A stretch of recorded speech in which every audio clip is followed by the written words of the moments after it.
আজকে আমরা তাপগতিবিদ্যার প্রয়োজনীয় সূত্রসমূহ নিয়ে আলোচনা করব।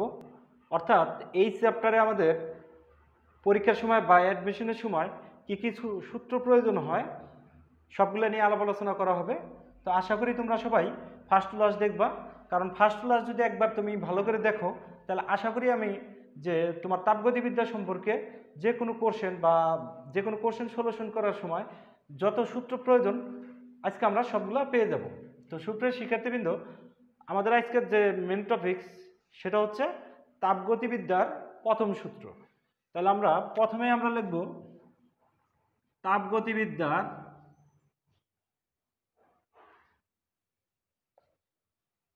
প্রথম সূত্র।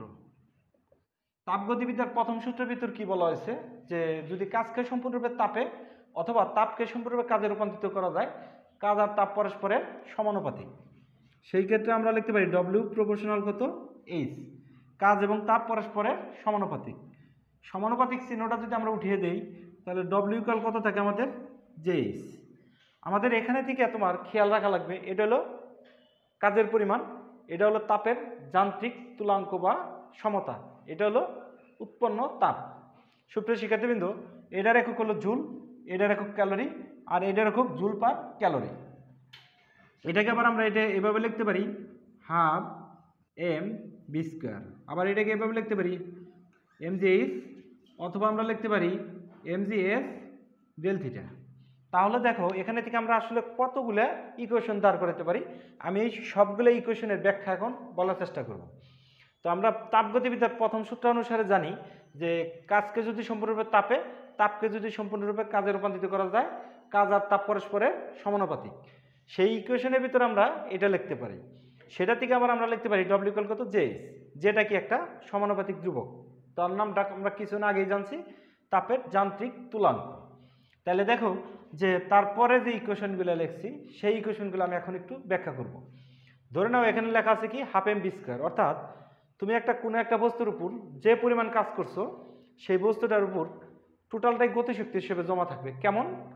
ধরে নাও একটা বস্তু আছে, এটা স্থির, তুমি কি করলা, কি তার উপর বল প্রয়োগ করলা, তার উপর বল প্রয়োগ করে তার উপর কিছু কাজ করলা, বস্তুটা কি হলো, গতিপ্রাপ্তি হলো। তাহলে তার আদিবেগ ভি নট ইকুয়াল কত শূন্য, শেষ বেগ ভি। তাহলে দেখো তার আদিবেগ ছিল শূন্য, কিন্তু শেষ বেগ হয়েছে কত বি। তার মানে বস্তুটা শুরুতে তার গতিশক্তি শূন্য ছিল, একটা টাইম পর তার সমস্ত শক্তিটা কি হয়েছে, গতিশক্তি হয়েছে। তাহলে এই গতিশক্তিটা পাইলো কই? এই বস্তুটার উপর তুমি কি পরিমাণ কাজ করছো, ডব্লিউ পরিমাণ কাজ করছো। এই ডব্লিউ পরিমাণ কাজ করার প্রেক্ষাপটে বস্তুটার ভিতর এই পরিমাণ গতিশক্তি জমা হয়েছে। এখন আসো আমরা এইটার ব্যাখ্যায় যাই।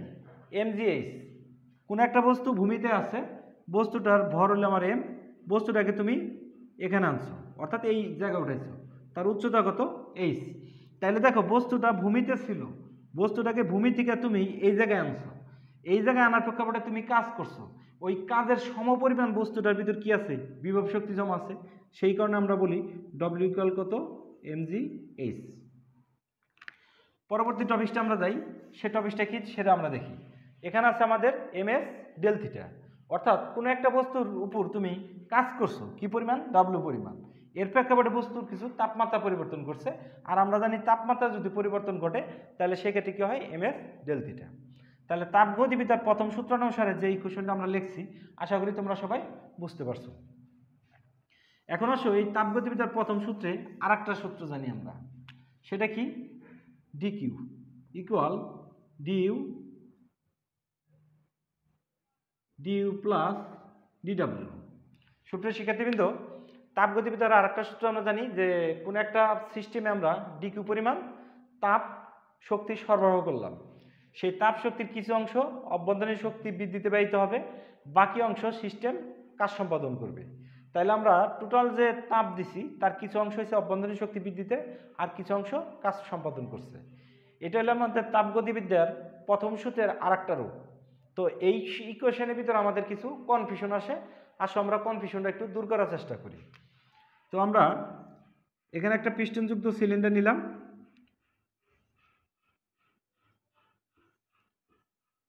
পিস্টনযুক্ত একটা সিলিন্ডার নিলাম, এই সিলিন্ডারের ভিতর কিছু গ্যাস কিছু পরিমাণ গ্যাস আছে, তো এটা আমাদের একটা সিস্টেম। এখন এই ডি কিউ কখন পজিটিভ হবে?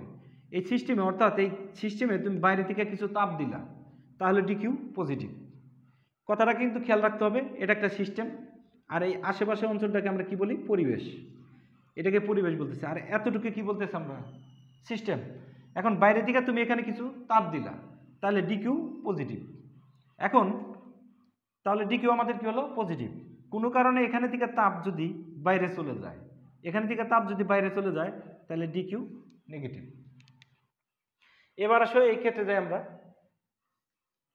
অভ্যন্তরীণ শক্তি। স্বভাবতই আমরা জানি গ্যাসীয় অণুগুলা সতত সঞ্চরণশীল, অর্থাৎ সবসময় গতিশীল থাকে, তাদের ভিতর কোনো বিভব শক্তি নাই, সমস্তটাই গতিশক্তি। তাহলে দেখো এই অণুগুলা বিক্ষিপ্তভাবে বিভিন্ন দিকে ছুটাছুটি করতেছে। এখন এই বিভিন্ন দিকে যে ছুটাছুটি করতেছে কার কারণে? তাদের গতিশক্তির কারণে। আর এই গতিশক্তিটা সবসময় তাপমাত্রার সাথে সম্পর্কিত। তাপমাত্রা বাড়ালে, যদি এখানকার তাপমাত্রা বাড়ে, গতিশক্তি বাড়বে, তাপমাত্রা কমলে গতিশক্তি কমবে। তার মানে একটা জিনিস খেয়াল রাখবা, এই অণুগুলার ভিতরে এক ধরনের অভ্যন্তরীণ শক্তি আছে, যে শক্তি থেকে তারা কাজ সম্পাদন করতে পারে, এক শক্তি থেকে আবার আরেক শক্তিতে রূপান্তরিত হতে পারে। তাহলে দেখো এই অণুগুলার অভ্যন্তরীণ শক্তি তাহলে কার সাথে সম্পর্কিত? তাপমাত্রার সাথে। তাহলে এটা তাপমাত্রা যদি তুমি বাড়াও, অভ্যন্তরীণ শক্তি বাড়বে, তাপমাত্রা যদি কমাও, অভ্যন্তরীণ শক্তি কমবে। তার মানে তোমাকে খেয়াল রাখতে হবে, যদি কখনো সিস্টেমের অভ্যন্তরীণ শক্তি বৃদ্ধি পায়, তাহলে ডিইউ পজিটিভ। যদি অভ্যন্তরীণ শক্তি হ্রাস পায়, তাহলে ডিইউ নেগেটিভ। তাহলে অভ্যন্তরীণ শক্তি কখন বৃদ্ধি পাবে আর কখন হ্রাস পাবে সেটা কিন্তু আমরা জানলাম। এখন আসো পরের টপিকটা যাই, ডিডব্লিউ। এই ক্ষেত্রে তোমাকে যে জিনিসটা একটু খেয়াল রাখা লাগবে, যে এই যে গ্যাসীয় অণুগুলা বিক্ষিপ্তভাবে ছোটাছুটি করতেছে, এখন এই বিক্ষিপ্তভাবে ছোটাছুটি করতে যায় উপরের দিকে একটা ধাক্কা দিতেছে, আর এই পিস্টনের ওজন নিচের দিকে কাজ করে। তাহলে দেখো গ্যাসীয় অণুগুলো উপরের দিকে একটা ধাক্কা দেয়, আর পিস্টনযুক্ত যে এই পিস্টনটার ওজন নিচের দিকে কাজ করে। দুইটা আসলে একটা কাজ করে উপরের দিকে আর একটা নিচের দিকে, দুইটা যদি সমান হয় তখন আমরা কি জানি? এখানে সাম্য অবস্থা ক্রিয়েট হবে। তার মানে পিস্টনটা যে জায়গায় আছে সে জায়গায় থাকবে। কোনো কারণে গ্যাসীয় অণুগুলা যদি ধাক্কার পরিমাণ এখানে বাড়িয়ে দেয়, তাহলে পিস্টনটা আস্তে আস্তে কী করবে? উপরে উঠবে। ধরে নিলাম পিস্টনটা আমার এখানে আসলো।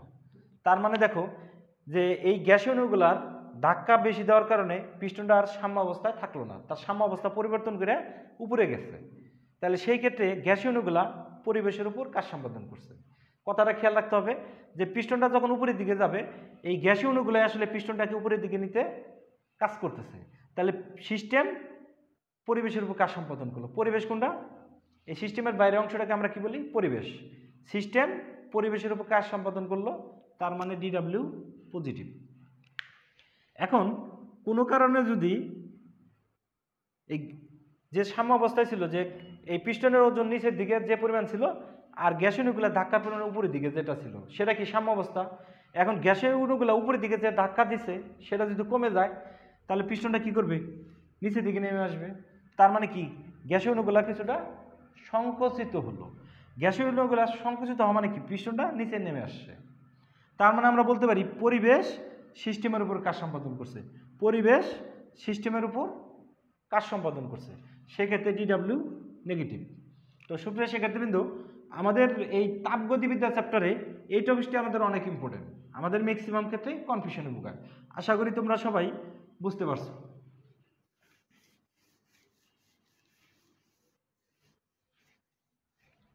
এখন আসো আমরা সমচাপ প্রক্রিয়া এই সম্পর্কে একটু বিস্তারিত আলাপ আলোচনা করব। সমচাপ প্রক্রিয়া বলতে আমরা কি বুঝি? যেখানে চাপটা কনস্ট্যান্ট থাকবে, চাপের কোনো পরিবর্তন হবে না, সেই প্রক্রিয়াকে বলি আমরা সমচাপ প্রক্রিয়া। তো সুপ্রিয় শিক্ষার্থীবৃন্দ, আমরা একটু পিস্টনযুক্ত সিলিন্ডার নিলাম।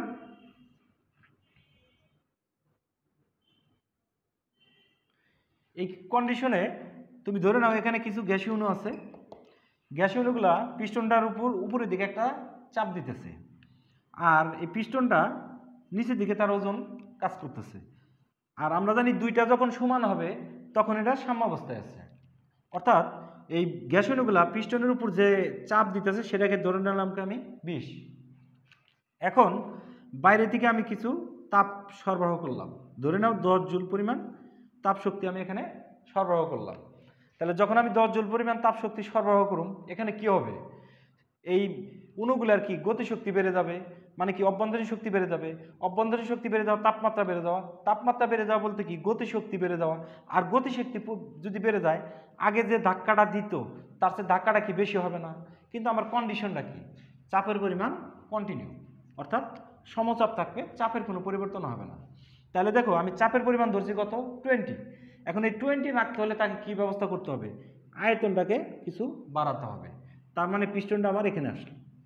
তার মানে দেখো এই জায়গাটুকুর ভিতর চাপ ছিল 20, এতটুক জায়গার ভিতরও চাপ 20, কারণ কি আমি কিছু পরিমাণ তাপ শক্তি সিস্টেমে বাইরে থেকে প্রবেশ করাইছি।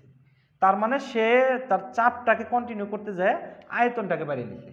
তার মানে দেখো এখানে কিন্তু চাপটাকে সে কনস্ট্যান্ট রাখছে। সেই ক্ষেত্রে সূত্রটাকে আমরা লিখতে পারি d q equal d u plus p d v. চাপের কি কোনো পরিবর্তন আছে? নাই, মানে আগের চাপ যা ছিল এতটুকের চাপটা যা ছিল এই অংশের ভিতর চাপ সমপরিমাণ। এটার ভিতরে আবার লিখতে পারি ডিইউ পি ভি2 মাইনাস ভি1। তাহলে দেখো এই যে এতটুকের আয়তন কি ভি1 আর এতটুকের আয়তন কি ভি2। তাহলে আমার এখানে কি বলছে, আয়তনের পরিবর্তন, আয়তনের পরিবর্তনটাকে আমরা লিখতে পারি ভি2 মাইনাস ভি1। তো সুপ্রিয় শিক্ষার্থীবৃন্দ, এখানে থেকে আমরা সমচাপ প্রক্রিয়ায় আমাদের সূত্রটা আসলে কিভাবে হয়, কেমন করে হয়, সেই জিনিসটা আমরা দেখলাম। এখন আসো আমরা সমচাপ প্রক্রিয়ায় লেখচিত্রটা অঙ্কন করি। সমচাপ মানে কি, চাপ কনস্ট্যান্ট। তাহলে এইদিকে নিলাম আমি আয়তন আর এইদিকে নিলাম হলো চাপ। তাহলে দেখো আয়তনের পরিবর্তন হচ্ছে, চাপের কোনো পরিবর্তন হচ্ছে না। তার মানে লেখটাকে আমরা এভাবে দিতে পারি, দেখো আয়তন বাড়তেছে, এই পয়েন্টে আয়তন বাড়তেছে, চাপের মান কি পরিবর্তন হচ্ছে? হচ্ছে না। তার মানে সমচাপ প্রক্রিয়া যদি আমরা লেখ অঙ্কন করি এটা আঁকতে পারি।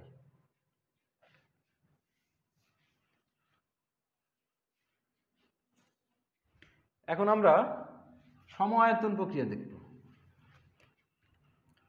সম আয়তন, সমায়তন প্রক্রিয়া মানে হলো যার আয়তনের কোনো পরিবর্তন হবে না। আমরা আবার আগের মতোই পিস্টনযুক্ত সিলিন্ডার অঙ্কন করি।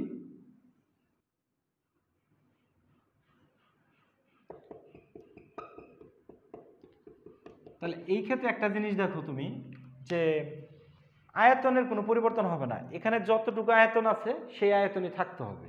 তাহলে দেখো শুরুতে গ্যাসীয় অণুগুলোর একটা গতিশক্তি আছে, তুমি বাইরে থেকে কি করলা, 10 জুল পরিমাণ শক্তি তাপ শক্তি সরবরাহ করলা। তার মানে কি যখন 10 জুল পরিমাণ তাপ শক্তি দিবা তাদের কি তাপমাত্রা বেড়ে যাবে, তাপমাত্রা বেড়ে যাওয়া বলতে কি তাদের গতিশক্তি বেড়ে যাবে, আর গতিশক্তি বেড়ে যাওয়া বলতে কি বোঝানো হচ্ছে, এই অণুগুলা পরস্পরের সাথে এই সিলিন্ডারের যে দেওয়াল আছে দেওয়ালের ভিতর ধাক্কা আগের চেয়ে বাড়িয়ে দিবে। তার মানে কি চাপের পরিমাণ বাড়তেছে কিন্তু আয়তনের পরিমাণ কোনো মতেই বাড়বে না। সেটারই নাম বলা হচ্ছে যে সমায়তন প্রক্রিয়া। সেই ক্ষেত্রে আমরা লিখতে পারি d q equal d u plus DW.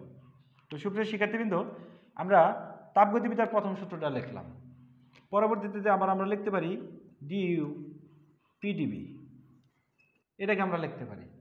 দেখো সমায়তন বলতে কি, আয়তনে কি কোনো পরিবর্তন আছে? আয়তনের কোনো পরিবর্তন নাই, তার মানে আয়তনের পরিবর্তন আমার 0 ইন্টু 0। দেখো চিত্রের ভিতর থেকে আয়তন কোনো পরিবর্তন হয়েছে? এটা 10 জুল তাপ শক্তি সরবরাহ করার আগে আয়তন যা ছিল সরবরাহ করার পরেও আয়তন একই ছিল, কিন্তু কিসের পরিমাণ বাড়ছে? চাপের পরিমাণ বাড়ছে, অভ্যন্তরীণ শক্তির পরিমাণ বাড়ছে। তাহলে আমরা আয়তন পরিমাণ 0 বলে 0 লিখছি। তাহলে ডি কিউ ইকুয়াল লিখতে পারি কত আমি, ডিইউ। তার মানে আমাদের যে জিনিসটা খেয়াল রাখতে হবে, যদি আয়তন কখনো কনস্ট্যান্ট বলে বা আয়তন যদি বলে উপেক্ষণীয় বা আয়তনের পরিবর্তন এখানে নাই বা যদি বলে সম আয়তন, সেই ক্ষেত্রে আমার খেয়াল রাখতে হবে যে পরিমাণ তাপ শক্তি তুমি দিবা তার অভ্যন্তরীণ শক্তি টোটালটাই ব্যয়িত হবে। তার মানে কি সিস্টেমে তুমি যে তাপ শক্তি সরবরাহ করতেছো টোটালটাই গ্যাস অণুগুলার কি করতে ব্যয়িত হচ্ছে? অভ্যন্তরীণ শক্তির বৃদ্ধিতে ব্যয়িত হচ্ছে। সমায়তন প্রক্রিয়ায় যদি আমরা লেখচিত্র অঙ্কন করি, এইদিকে দিলাম আমরা পি, এইদিকে দিলাম আমরা কত ভি। তার মানে কি আয়তনে কোনো পরিবর্তন হবে না, কিন্তু চাপের পরিবর্তন হবে। সেক্ষেত্রে আমি এরকমভাবে টানতে পারি। দেখো আয়তনের কোনো পরিবর্তন নাই রেখা বরাবর, কিন্তু চাপের পরিবর্তন আছে, ক্রমান্বয়ে বাড়তেছে। সেটাই নামই হচ্ছে আমাদের সমায়তন প্রক্রিয়া।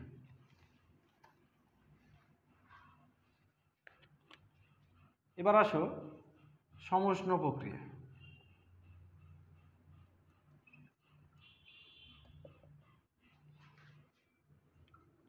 যেটা আমাদের খেয়াল রাখতে হবে, এটার ভিতর তাপমাত্রা কি থাকবে? স্থির থাকবে। সুপ্রিয় শিক্ষার্থীবৃন্দ, আমাদের এই টপিকসটা আসলে অনেক ইম্পর্টেন্ট। সমষ্ণ প্রক্রিয়া কাকে বলা হয় যদি আমি বলি, যে প্রক্রিয়ার তাপমাত্রা স্থির, তাপমাত্রা কোনো পরিবর্তন হবে না, শুরুতে যেটা ছিল শেষ মোমেন্টেও একই থাকবে, সেই প্রক্রিয়াকে আমরা বলি কি? সমষ্ণ প্রক্রিয়া বা সম তাপমাত্রা প্রক্রিয়া। তো আমরা এই প্রক্রিয়া আমরা জানি কি, তাপমাত্রা আমাদের কি থাকতে হবে? স্থির থাকতে হবে। তাহলে আমরা যেটা করতে পারি এখানে থেকে, যে একটা পিস্টনযুক্ত সিলিন্ডার নিলাম,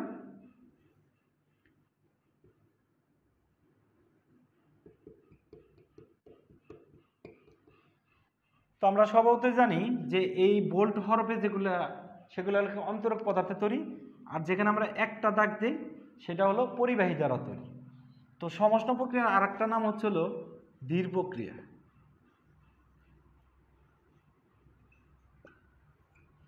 আর সমষ্ণ প্রক্রিয়ায় এই পার্টটা পরিবাহী দ্বারা তৈরি। কথাটা কিন্তু আমাদের অনেক ইম্পর্টেন্ট। সমষ্ণ প্রক্রিয়ার তাপমাত্রা স্থির থাকে, সমষ্ণ প্রক্রিয়ার আর একটা নাম ধীর প্রক্রিয়া, আর সমষ্ণ প্রক্রিয়ায় নিচের পার্টটা পরিবাহী দ্বারা তৈরি। কি দ্বারা তৈরি? পরিবাহী। নিচের পার্টটা। এখন আসো আমাদের তাপমাত্রা স্থির রাখতে হবে, সেটা আমরা কিভাবে রাখতে পারি? তো ধরে নাও পিস্টনযুক্ত একটা সিলিন্ডার আছে, এখানে কিছু গ্যাসীয় অণু আছে, সেই গ্যাসীয় অণুগুলা কি করতেছে? মুক্তভাবে বিক্ষিপ্তভাবে ছোটাছুটি করতেছে। এখন তুমি কি করলা? বাইরে থেকে কিছু তাপ শক্তি সরবরাহ করলা। কি পরিমাণ? 10 জুল পরিমাণ। এখন কন্ডিশন কি তোমার?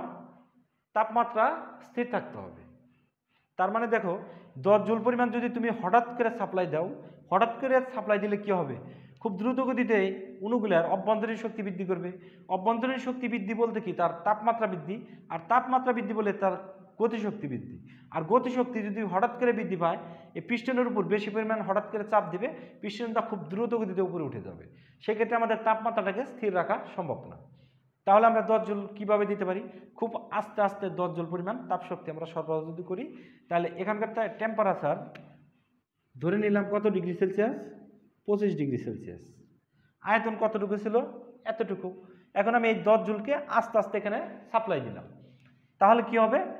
চাপের পরিমাণ কিছুটা বাড়বে, তার মানে পিস্টনটা আস্তে আস্তে উপরের দিকে উঠে যাবে। তাপমাত্রা যেটা, তার কোনো পরিবর্তন হবে না। তাপমাত্রা কি? 25। একটা টাইমে এখানে থাকবে পিস্টনটা, আর একটা টাইমে পিস্টন এখানে থাকবে, মানে সে আস্তে আস্তে পিস্টনটাকে উপরের দিকে নেবে, কিন্তু ভিতরে যে তাপমাত্রা 25 ডিগ্রি সেলসিয়াস, সেটার কোনো পরিবর্তন ঘটবে না। সেই প্রক্রিয়ার নামই হচ্ছিল আমাদের সমষ্ণ প্রক্রিয়া। সমষ্ণ প্রক্রিয়া ধীর প্রক্রিয়া, এবং নিচের পাটটা পরিবাহী দ্বারা তৈরি। তাহলে এখন আসো তাপগতিবিদ্যার যে প্রথম সূত্র ডিকিউ ইকুয়াল, আমরা জানি ডিইউ প্লাস ডিডব্লিউ। সমষ্ণ প্রক্রিয়ায় তাপমাত্রা কনস্ট্যান্ট থাকে। কি কনস্ট্যান্ট থাকে? আমাদের তাপমাত্রা কনস্ট্যান্ট থাকে। আর যদি তাপমাত্রা কনস্ট্যান্ট থাকে, তাহলে কি অভ্যন্তরীণ শক্তির কোনো পরিবর্তন ঘটে? অভ্যন্তরীণ শক্তির কোনো পরিবর্তন ঘটে না। তাহলে আমরা লিখতে পারি ডিকিউ ইকুয়াল ডিডব্লিউ। তার মানে দেখো, যে 10 জুল পরিমাণ তাপ শক্তি আমি সরবরাহ করছি, 10 জুল দ্বারাই সে পরিবেশের উপর কাজ সম্পাদন করছে। কারণ পিস্টনটা যখন উপরের দিকে উঠবে, তার মানে এই সিস্টেম পরিবেশের উপর কার্য সম্পাদন করে। সেই ক্ষেত্রে টোটাল 10 জুল আমার কি কাজে ব্যয়িত হয়েছে? সিস্টেম পরিবেশের উপর কাজ করতে 10 জুলটাকে ব্যয় করছে। সেক্ষেত্রে ডিকিউ ইকুয়াল লিখতে পারি কত আমরা? ডিডব্লিউ। সমষ্ণ প্রক্রিয়ায় যদি আমরা আবার কৃতকাজের হিসাব করি, সেটা আমাদের একটু খেয়াল রাখা লাগবে। কৃতকাজ,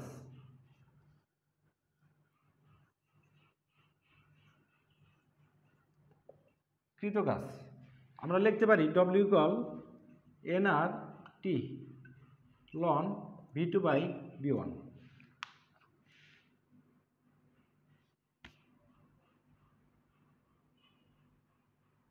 দেখো যে সমষ্ণ প্রক্রিয়া বলতে কি বোঝানো হয়েছে? তাপমাত্রাটা কি কনস্ট্যান্ট। সুপ্রিয় শিক্ষার্থীবৃন্দ, সমষ্ণ প্রক্রিয়ায় আমার কি কনস্ট্যান্ট থাকবে? তাপমাত্রা কনস্ট্যান্ট থাকবে। সেই ক্ষেত্রে কৃতকাজের যে রাশিমালাটা আমরা পাইছিলাম W = nRT ln V2/V1। তাহলে দেখো আদি অবস্থায় আয়তন ছিল কোনটা? এটা V1। আর চূড়ান্ত অবস্থায় আয়তন এটা কি আমার V2। আর তাপমাত্রা কনস্ট্যান্ট 25 ডিগ্রি। যখন এতটুকু আয়তনটা V1 ছিল তাপমাত্রা 25, যখন V2 হয়েছে তখনও তাপমাত্রা 25। তাহলে দেখো তাপমাত্রা কোনো পরিবর্তন হয় নাই। তাহলে আমরা লিখতে পারি কৃতকাজ W = কত? nRT ln V2/V1। আবার আমরা জানি আয়তন আর চাপ পরস্পরের ব্যস্তানুপাতিক যখন তাপমাত্রা কনস্ট্যান্ট। তাহলে দেখো এটাও কিন্তু একটা সমষ্ণ প্রক্রিয়া। তাহলে এটাকে আমরা লিখতে পারি PV = কত? K। আবার লিখতে পারি P1 V1 = কত? P2 V2। এটা হচ্ছে হলো আমার সমষ্ণ প্রক্রিয়া। তাহলে দেখো V প্রপোর্শনাল 1/P যখন তাপমাত্রা কনস্ট্যান্ট। তাহলে আমরা যদি লিখি এখানে যে V1 proportional 1/P1, V2 proportional 1/P2। দুইটা অপশনের ভিতরে আমার তাপমাত্রাটা কি কনস্ট্যান্ট থাকবে। তাহলে আমার এখানে আছে V2/V1। তাহলে আমি লিখতে পারি V2/V1।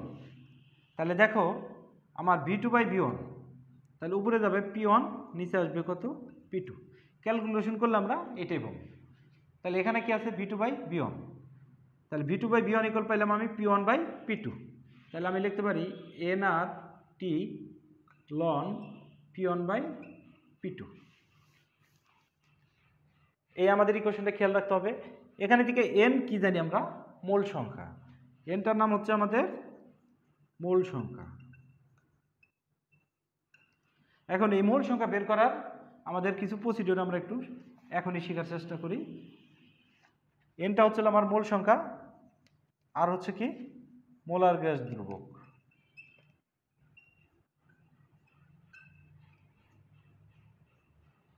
আর এর মান হলো 8.314 জুল পার মোল পার কেলভিন।